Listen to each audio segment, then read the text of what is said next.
Okay. Welcome to Lightning Talks, everybody. Let's so everyone just quickly the format.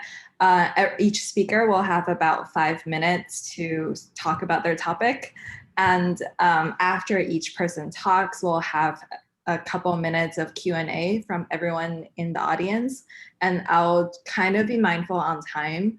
And I'm not sure how to do the there's however much time left. But if you're kind of running over, I'll probably have to cut you off just because we have an hour of time. Yeah, I think that's all. Any questions before I start? And if any of you guys have slides, I'm assuming since none of you sent it to me ahead of time, we'll just have you guys each present your screen and let me know if there's anything I can help with in the process. And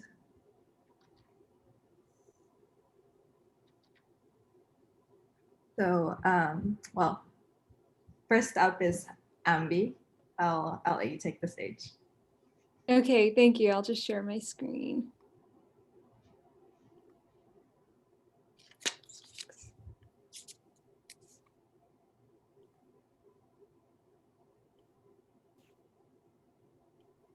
Can everyone see that? Okay, perfect. So my talk is called The Storytelling. And looking at the slide, you might be thinking, is her talk on circles? I'm confused. But no, like I mentioned, it's on storytelling. And I wanted to introduce the first principle, which is you don't want to give away everything when you start. I know that in work contexts, we often experience people having really intense agendas that they share at the very start. It just reveals everything they're going to say. So when you're actually telling a story, you don't want to do that. You want to have a curiosity-inducing hook. And the reason stories are so interesting to me and so compelling to me is that they can compel us to do things we wouldn't normally do.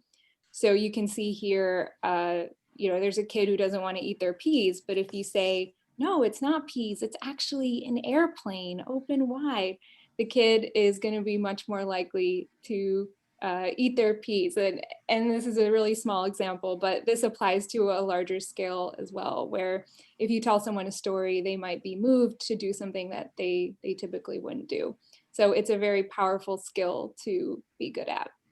And just as a spoon is a metaphor for an airplane, metaphors can explain complex emotion or logic. And this is a really important storytelling tool that's very common across digital products and also just books in general. So I could say something like, I'm feeling weak, or I'm feeling knocked down, or I could say like a candle in the wind, and suddenly you just get it. And it really sparks some emotion inside of you, and there's no other words needed minus this metaphor. What's also really interesting is this applies to digital products as well. People are having trouble finding files after they remove them, and then Apple came out with the trash icon, and we're very used to throwing things in the trash and getting them back from there. And they patented this, and they made millions off of technically trash. So that's pretty cool. And it just shows that storytelling is everywhere. Like I mentioned, in all the products we use and also the books we read, all these principles apply. And it's really important to bring your audience in during the story and have them participate and make it more interactive. And I really like this line from a children's book where it says, "Reader, can you imagine your own father not voting against you or being sent to a dungeon full of rats?" And you put yourself in that situation. It's a very emotional question to be asking. And this is important because we think we're like the left, we're equal parts logic, equal parts emotion, but we're really like the right. We're influenced by so many different things, our memories, our childhood, some of those factors unknown for how they all interact. So to give you an example, if I show you this graph and I say 4-year in-state tuition costs 20 grand, out-of-state tuition costs 36 grand, you're definitely thinking like, well, that's a lot for college, that's a lot of money, but you might not be very emotionally moved. But then if I say something like 4-year in-state costs 2,000 Moleskine notebooks, it's the same price, and then out-of-state tuition costs the same as this Fulton Classic tugboat that I found on yachtworld.com, now suddenly you're going to remember that comparison. You're going to realize that, whoa, college is expensive, and you're in this state of flow.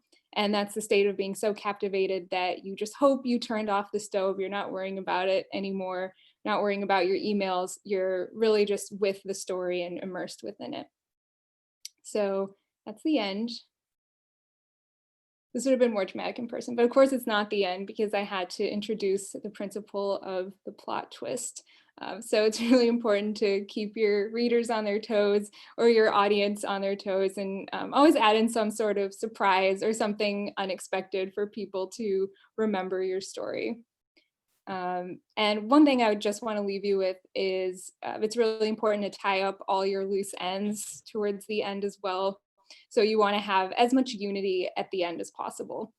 So go slowly from that climax or that plot twist all the way down to the very end where you're, probably bringing in things that you mentioned in the beginning and having them tie up here. And that is to say, have your story come full circle. So I lied. My talk is on circles after all. And the last thing I just want to mention is that storytelling is everywhere, as I mentioned, in digital products we use as well. And what's really unique about the art of storytelling is that only we see the world the way that we do. Like no one else will ever see the world through that lens. And I think that's really special and really unique. So as many of your stories as you can tell or elicit from others, the better.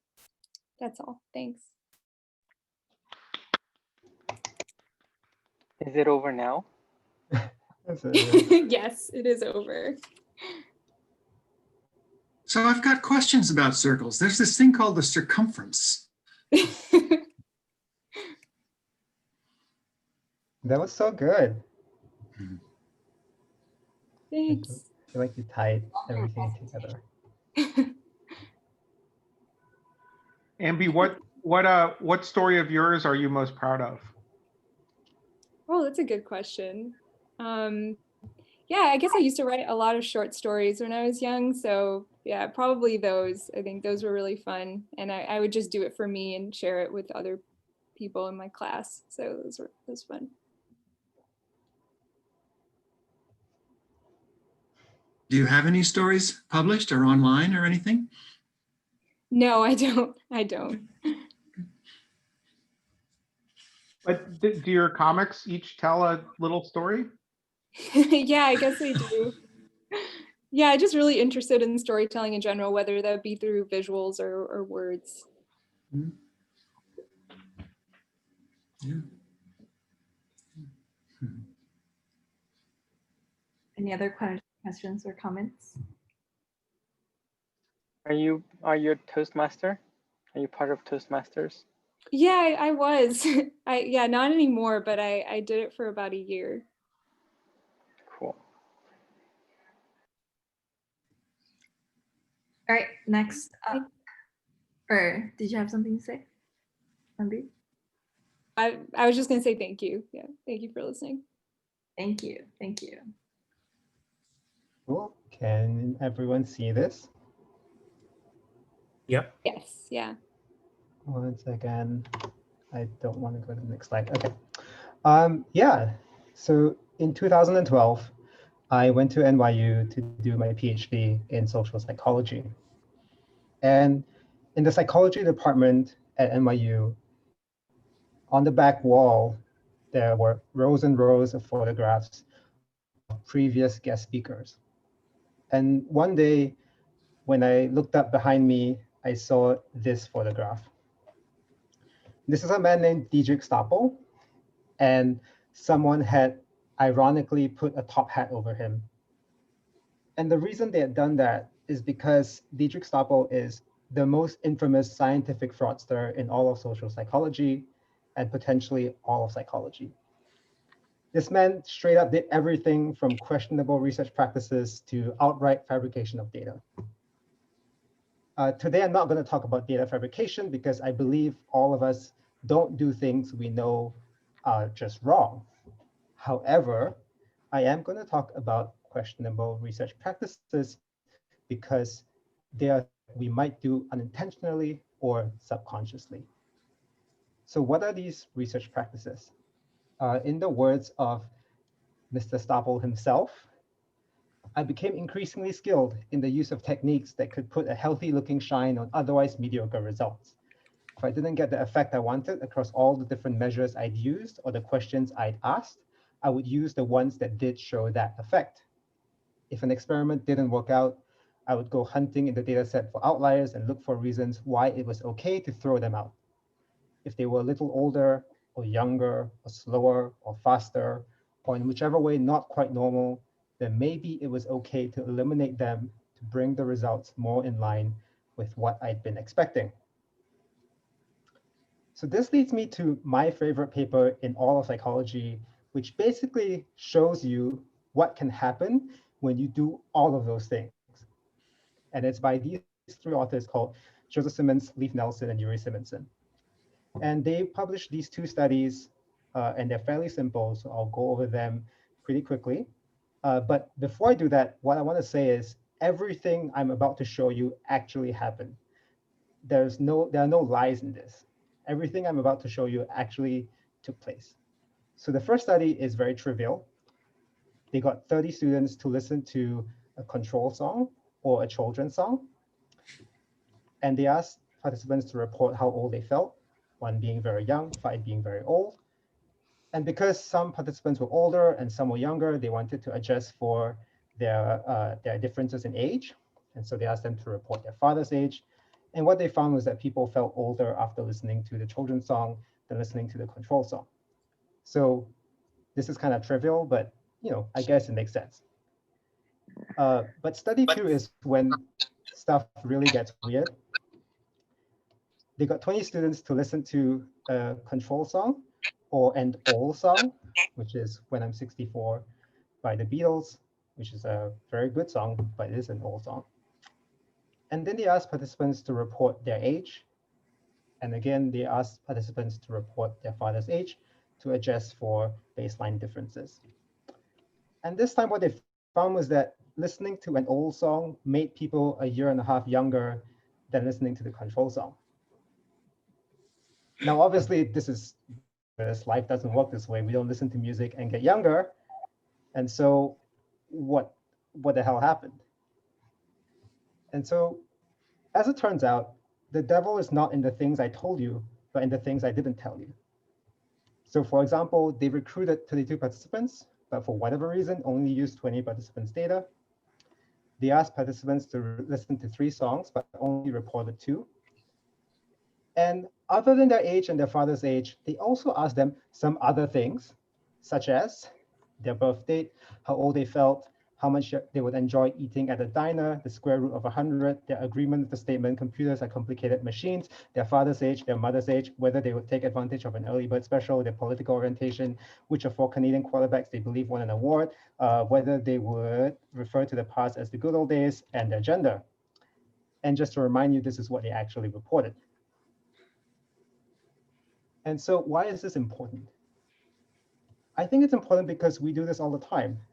When I go and Google for something, there have been so many times that if I like the answer, I stop looking. And if I don't like the answer, I keep looking, right?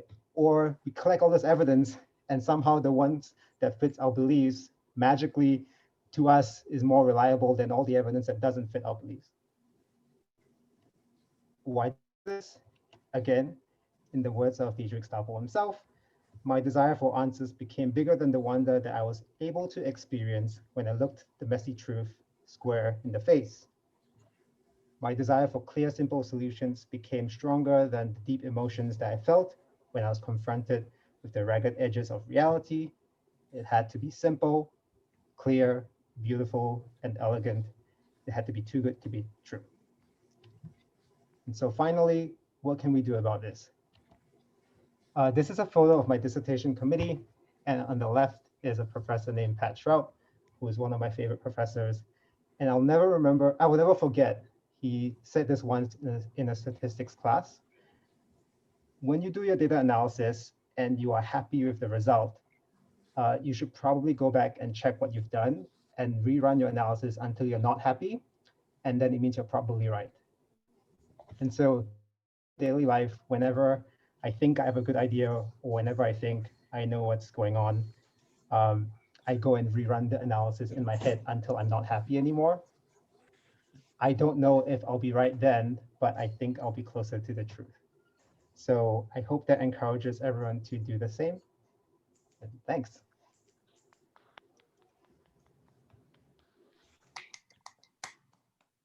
Questions, comments? So at least in the hard sciences, you decide ahead of time how you're going Yep. to analyze the data, and then you don't change it. Yeah, psychology is in the last, I don't know, 3-4 years trying to move to that model where you register your methods before you actually do the stuff. But 5-10 years ago, it wasn't that way. Yeah. Or at least you got to like redo your study if you find something interesting and you want to like figure out if it's Yeah. real. Yeah. All right, next up, Yeah. we have Gourab.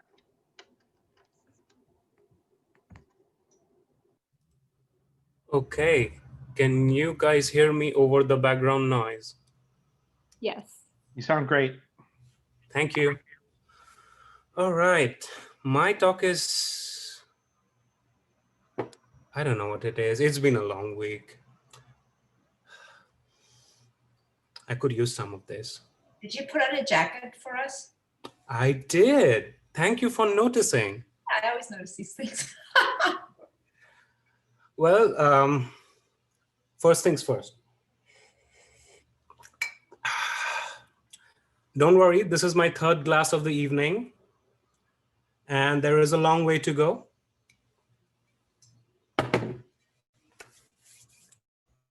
What happened? Are you guys gonna judge me for that? Oh, come on. Are you one of those people who think excessive alcohol consumption can kill? Well, let me tell you something. Do you know that the number of people dying from diabetes is 5 times the number of people dying from anything related to alcohol? Yes. Yet, if I pull out a Snicker bar, no one would even notice. My fellow survivors of this year, 2020, did you find that surprising? That is because it is. It is hard-hitting evidence. It is mind-bending, and it is a big bag of lies. I just made up that little story. Stories are powerful. Stories are power. The right story delivered to a person at the right time could transform their lives. Stories, fables, fairy tales are not just artifacts of our childhood.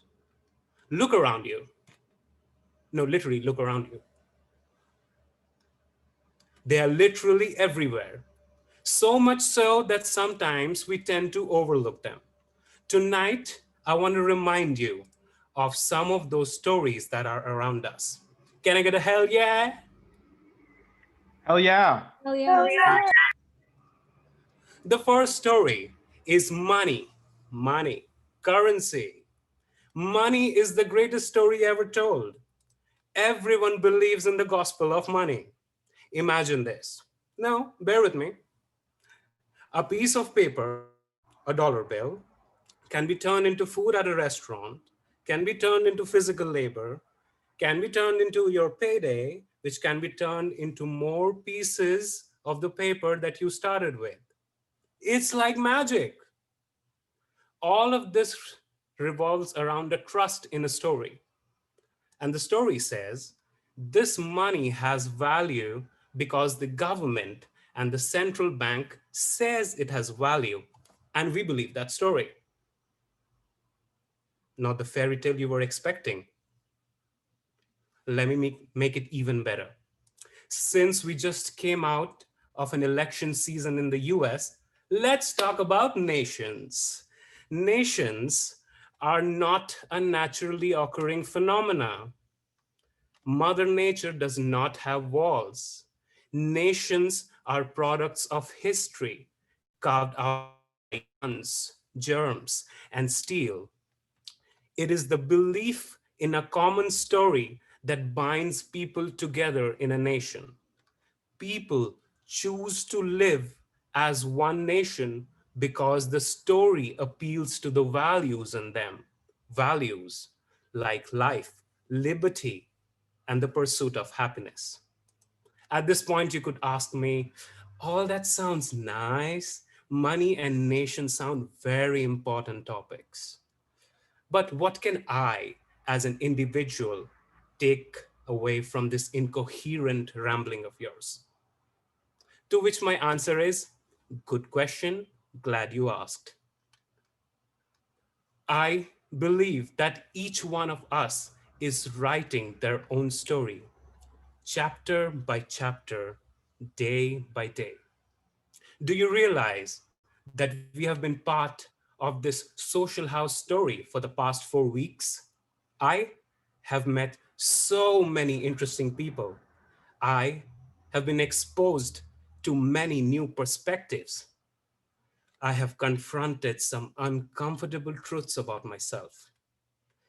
This is a rare opportunity to be part of so many personal stories all at once. Perhaps you have a chapter in your story about one of the people you talked to here. Perhaps I could be a chapter in your story, or perhaps you skip past all of it and never look back. That is the beauty of it. It is your story. This is your own fairy tale. You get to write it exactly the way you want. I can't wait to see what the next chapter is gonna be. Thank you, and that's my time. Over to Coco.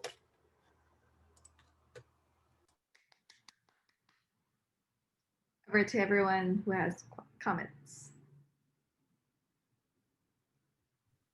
I love your manner of speaking. It's very colorful and dramatic.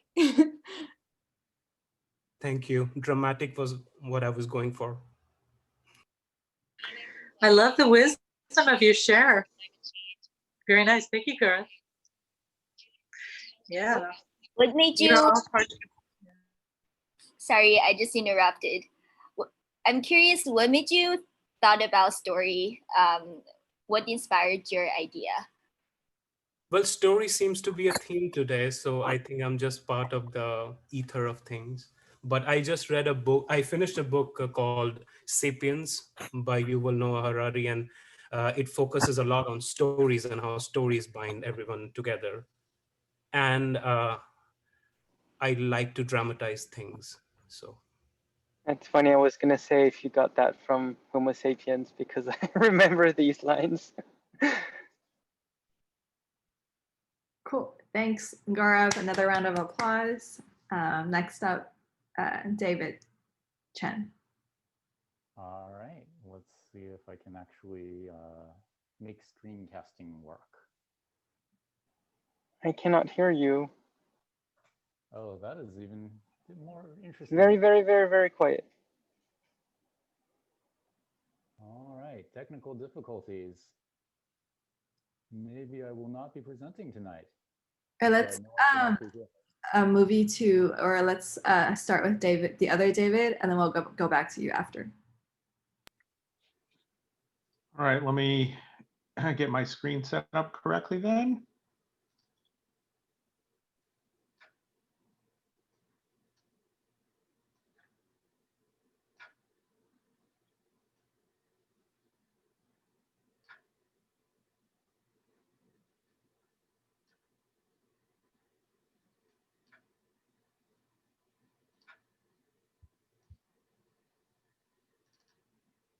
Okay, so hopefully everyone can see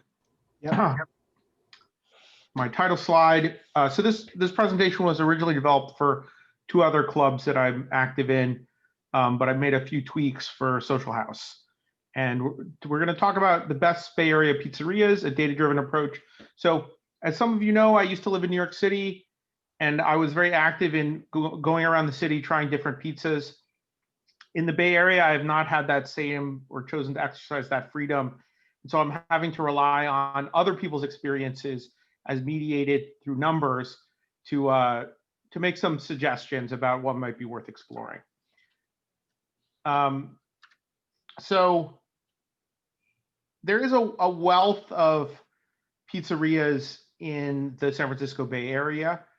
Really, yeah, as we'll see later, 127 are the ones that I'm looking at.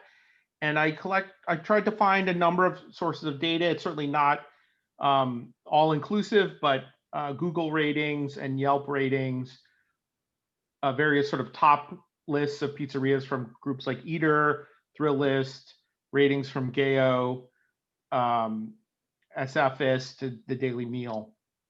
And when I say 127, these are ones which have either gotten a Yelp review above 4.5, a Google review above 4.5, or have received one of these recent awards. And so 18 of them are in other counties rather than the main counties of Alameda, Santa Clara, and San Francisco counties. I had to come up with some kind of synthetic score. And so it takes into account the things that I mentioned, but also tries to adjust for how reviewed the place is relative to the population of the town that it's in. And then we scale that to a perfect 5. I'll give you all access to the Google Sheet if you want to dig into the data, but here's one view of what part of it looks like. And so for visualization, I thought it's useful to plot where the bubble size for each pizzeria is how many awards it's won. The vertical axis, the y-axis, is the average review.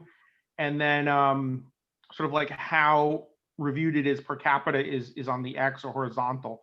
So this would draw our attention in the other counties' geography to places like Sal's Pizzeria, Chicago's Pizza with a Twist, Sandroni, Zachary's, and so forth.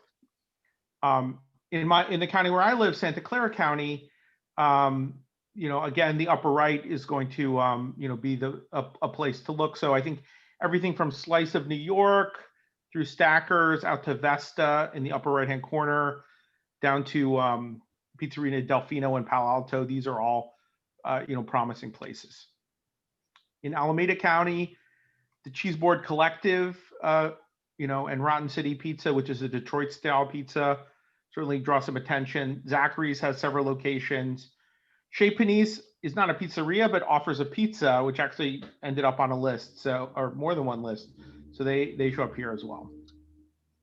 In San Francisco itself, I think it's, we see Gusto Pizza House, Arizamendi Bakery, Little Star, Golden Boy, Tona's Pizza Napolitano, Beretta, 00, a bunch of interesting spots. Overall, the 3 that really jump out of the data as probably particularly good are Delfina in Palo Alto, Little Star in San Francisco, and the aforementioned Cheese Board Collective in Berkeley. And so if we just sort of look at a best of the best across all counties, you'll see those names as well as a few others here. And if you're curious about sort of how much each of the different factors contributed to the overall score for these top 10 places, you can see that in red, the ones which were really buoyed by awards. In blue, the ones that had a high base score from Google and Yelp. And in yellow, the adjustments that were made, based on how I felt their reviews, could have been affected by the size of the population in that place. Here's the overall landscape. Again, I'll make both the presentation and the data available, but I'll share these links. And for those who are looking for a PowerPoint alternative, this presentation and really all the presentations I do now, I make with Beautiful.ai. So I'll give them a plug. And I'm ready for questions if there are any. Have you thought about putting all of these pizzerias on a map? I've thought about it, but I think that's more effort than I want to put into the project, but I'm happy to hand it off to someone else if they want to do that. I might give it a try. Excellent. Thank you, Alvin. Looks like we have a... How many of Bryan's presented techniques of using data in a unusual way did you use here? I'm sure I violated some of the basic rules. This is definitely not intended to be true science. This is pseudoscience at best. This is really great, though. I guess my question slash comment would be like, do you think, like, how would you go about parsing out why different pizza places have high ratings? And the reason I'm asking is because I've been to like 00 and Golden Boy, and both of them have high ratings, about the same, but they're very different places to eat, right? Like 00 is a very nice place, like ambiance-wise, and Golden Boy is kind of like the side of the street. So it'd be interesting to see like why people rate different places highly. Yeah, so I think it might be very interesting to apply some like classification artificial intelligence to the text of the reviews. Yeah.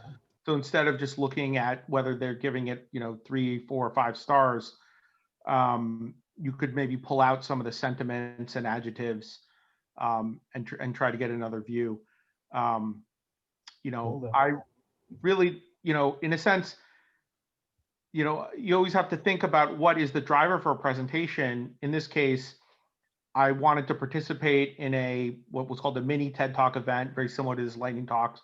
And so I wanted to come up with something which I could do in a reasonable amount of time that would present well in 3 minutes that was very visual.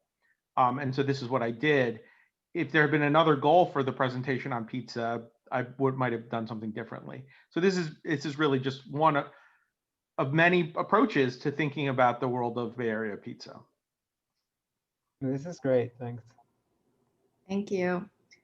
All right, David, do you have your technology sorted out? Let's test. Can you actually hear me? Yes. You sound good. All right, next, let's see if we can actually share. Can you actually see something now? Yes. Yes. Woohoo! All right. I don't know if you overcoming 2020. I knew there would be some minor disaster, one last one for the end of the year. All right, so I'm going to be presenting about something that I hope will be interesting to all of you. I understand that just from all the different threads that there's a relatively large amount of us that are interested in startups, a relatively large amount of us that are interested in wellness, and a relatively large amount of us that are interested in mental health. So I'm going to be presenting about what I learned about wellness and mental health while running a startup about wellness and mental health. So gonna skip through all of these things. And really, the interesting thing is that we worked really hard. We had what seemed at the start to be just kind of the perfect team. So we were all really passionate about what we were doing. We had like just so much talent and expertise. People that were kind of at the tops of their fields in psychology, in engineering, in marketing and UX, and like just years and years and years, decades of experience in doing all of these things. But it was kind of a shit show. And I am responsible for a lot of this. It turns out that the 2 people with the most leadership experience on our 4-person team, both of them had deaths in their families in the first 3 months of our startup. So yeah, that was not good. And I had just a little thing of starting what ended up to be a divorce. But yeah, that brought out some of characteristics that I spent a lot of time thinking over and improving for what I was doing poorly. So specifically, what I saw in myself and some of the other people in my team were just, because we were so passionate, we saw very little room for error, that we were just trying to get things done as perfectly as we could. We had problems of communication where I would say something and other people would not hear the message that I intended, and instead took things in the most offensive ways that they could hear. And finally, collaboration. One of the things that I learned is I, among with many other people, have a tendency that under stress to try to control things a little bit too much. All right, so that was a lot of confession on my part, and hopefully this nice scenery of blue sky will help you to kind of relax a little bit. So really what this talk is about all the things I learned for how to be more resilient should I do another startup in the future, and things that I've been sharing as widely as I can, especially for people that, like those of us in Socialhaus, that are considering doing a startup for the first time or for the nth time. So a lot of it has to do with sustaining yourself and then sustaining others. So there are a lot of things that just help with sustaining yourself. And, you know, just off the top of my head, sleeping, eating, exercising, meditation, fun, journaling, gratitude, and talking with other people just do a great amount of helping, a great amount for self-care. So does growth mindset. So just kind of the knowledge that we're all our best and framing things that way, and that whatever mistakes happen are due to a number of errors, of things that make things almost inevitable. And that every effort that we take improves, like even if it's a quote unquote failure, even if we want to do more, improves ourselves and the state of knowledge in the world. I also spent a lot of time starting to question my assumptions. Here's some of the questions that I started asking myself whenever I got particularly anxious. And I tend to be a lot less anxious. 2020, after everything that I went through in 2019, it still made me anxious, not gonna lie there, but a lot less than I was expecting. Thank you. And here's some music. So I think that is my alarm that I used up my 5 minutes. So I think it's time for questions.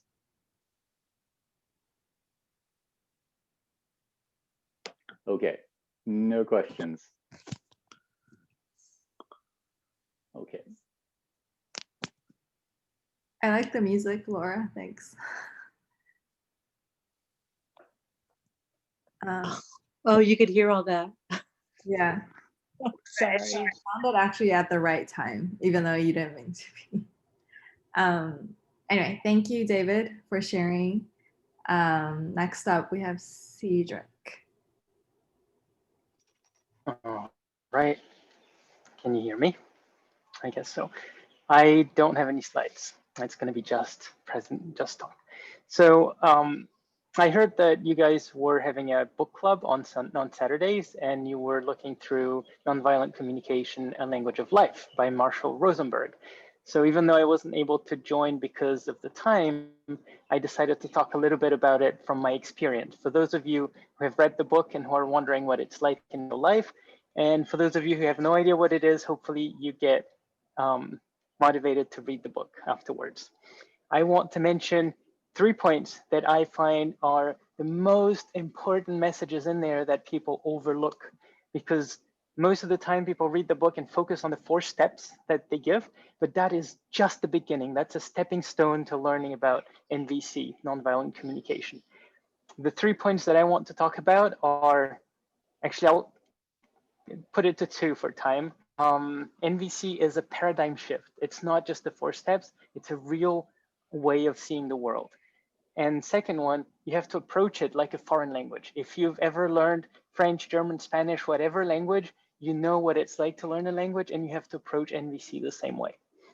Now, for my first point, and this is going to be, if there's one take-home message from me today, or this week, or for the whole time you've ever known me, I want it to be what I've learned from NVC, that it is possible to look at the world and at everyone in the world, at every action everyone has ever done, or every word anyone has ever uttered, as people trying to meet their needs. And their needs are the same as our needs, your needs, my needs. We all share the same universal human needs. Now, this might not make a lot of sense to you, but it's super important. Let me try to explain. We often see people as good people or bad people. That's not very connecting because it makes it us versus them. That's not a good way to connect with people. Some people see others as having values. I have these values, you have these values. Some of our values matches, others don't. So I can talk to some people, I won't get along with others. That's a little bit better, but still there's a disconnect there. NVC is a way of seeing the world, of looking at human beings as everyone being part of us, a unifying paradigm. And I find that beautiful. To me, it's like Darwin's theory of evolution, which ties all the loose ends of the previous many theories explaining different things. And NVC explains all of human behavior in one theory that unifies it all. I find that really beautiful.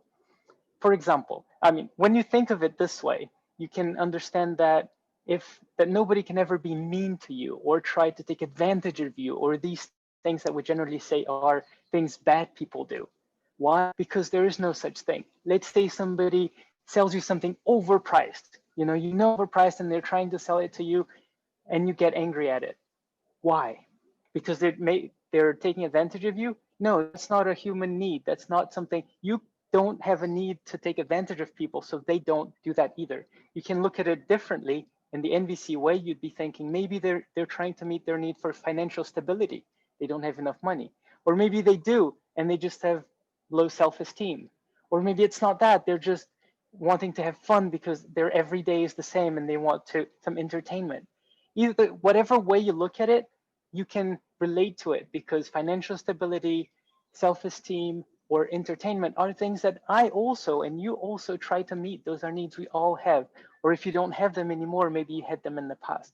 So this allows us to connect even to people who seem to be doing something detrimental to us. Great way to look at it.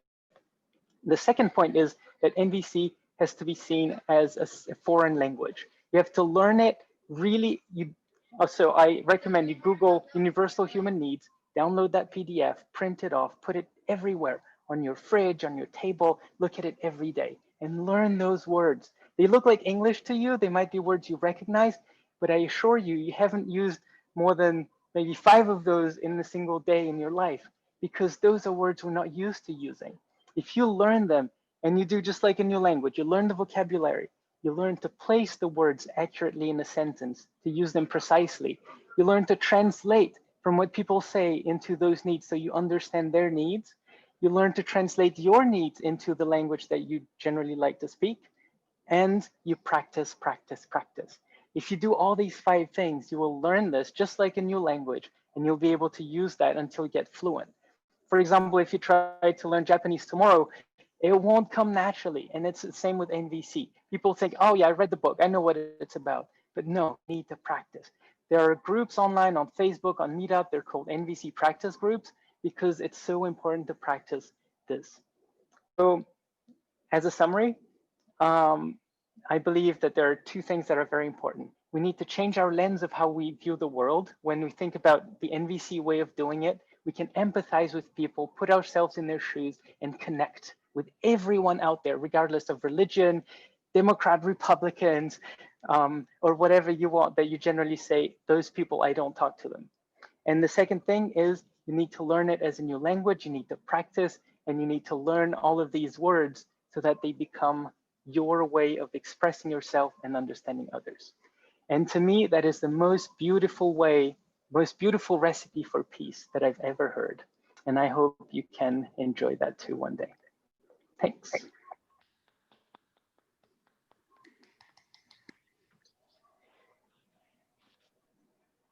you have any comments, questions?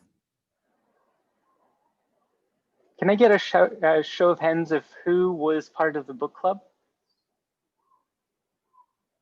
Okay, so some people know what I'm talking about a little bit, maybe.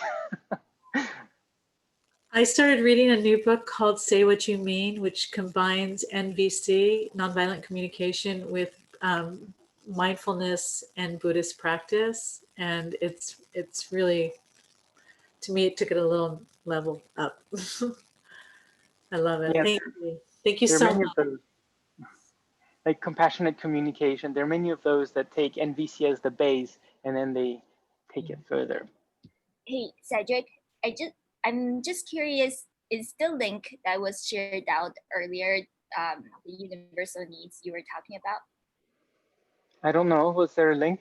I wasn't looking at the chat while I was talking. I put a link from Wikipedia. I couldn't find the exact document you may have been talking about. So if you can share it, I think that would. Okay, is that I'll it? do that. Thanks. Yeah, it's generally, you'll see if it's like, it generally fits in one page. It's a bunch of needs, and there's another one for feelings, but I find the needs one is the most important. Okay. I'm assuming it's that PDF that is in there. Is that it? Sustenance, safety, yeah. security. Yeah, this one sounds like it. Okay, thanks. Totally recommend.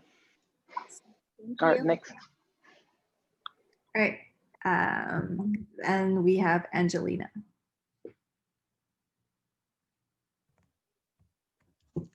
Hi, everyone. Can everyone hear me? Good. All right. Well, thank you so much. I also don't have any slides, so I'm just going to speak from my heart just real quick, if that's all right with everyone.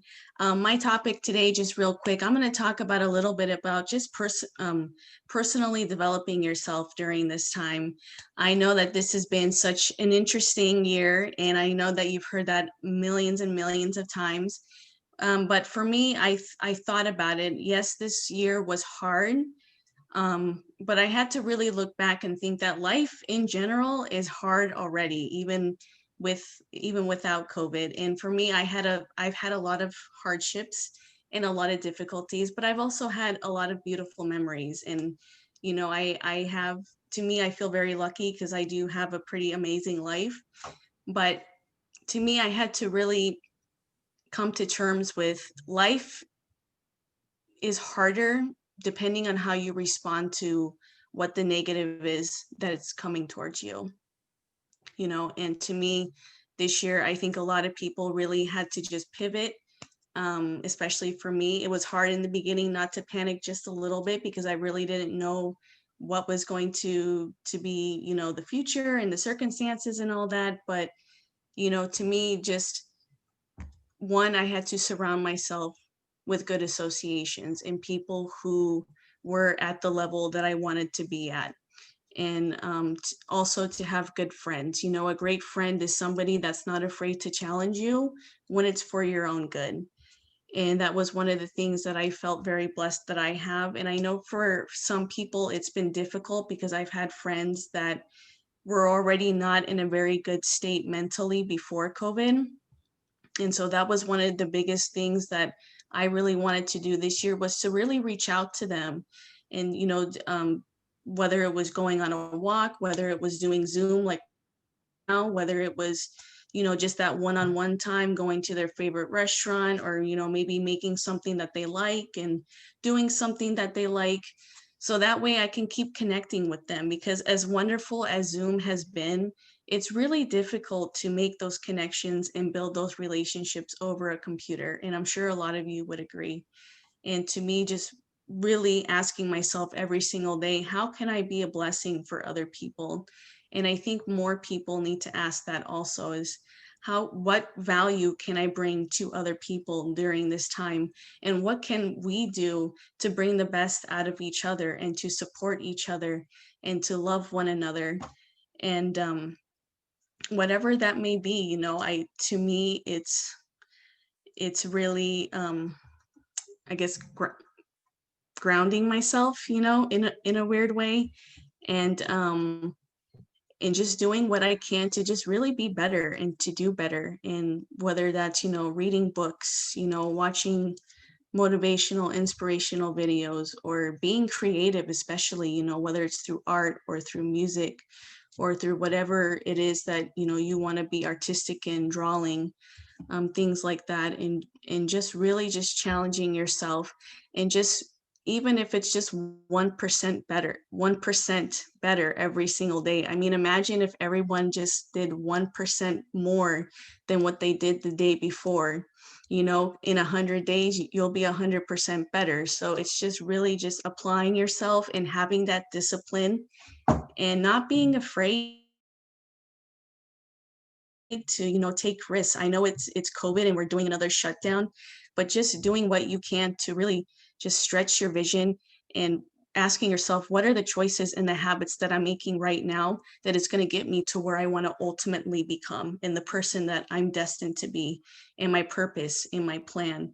And asking yourself that every single day, and then asking yourself, and how can I help other people to get to where they want to go? Because I do believe that if I help other people get to where they want to go, I'll eventually get to where I want to be.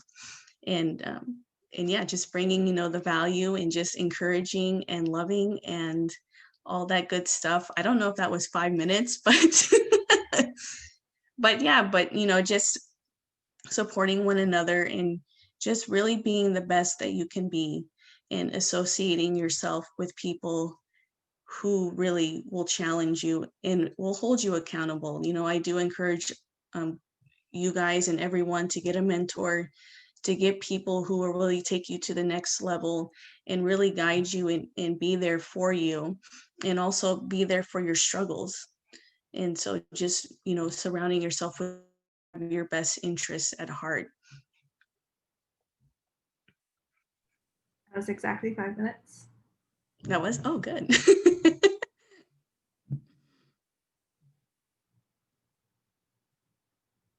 Any questions?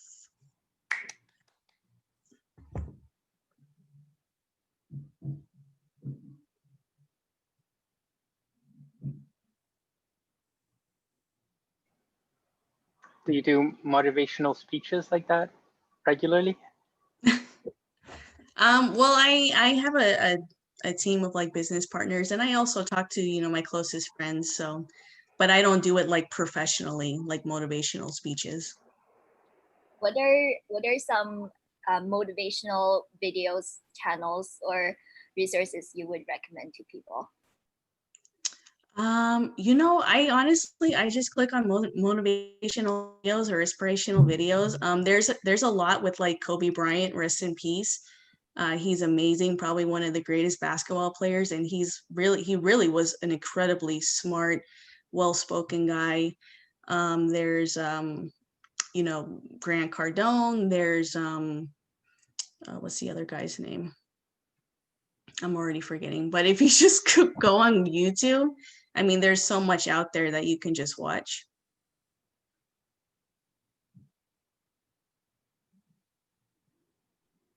Cool. Thank you, everyone.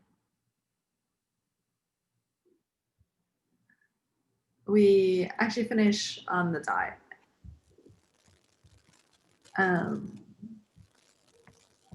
Sunder actually had a talk that I didn't end up including on making an ebook, which I thought was really interesting. I was just thinking I'll just put it on the Slack so we can, yeah. Right, cool. Coco, you recorded this. Is there going to be a recording available? Because I came in late and I missed Ambi. Yeah. I'll put it up. I'll send it to everyone. Any comments or thoughts on this whole like event, or anyone have any comments? Thanks everyone for presenting. This is awesome. It was really fun. Yeah, short and Great idea. varied. We have so much talent in this house. I love how everyone's format is different. Like there are like speeches and there are like slide presentations and data. It's pretty cool how everyone came up with different formats on their own.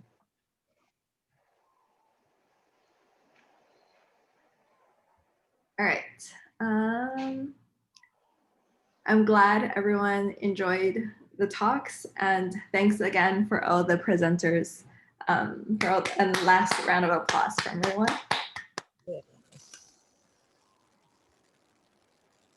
Okay. I will start the next meeting with Angelina, if you guys stick around. Bye. Is that here in the same room? Bye, So everyone. it's in the same room, Different link. same link. Oh, okay.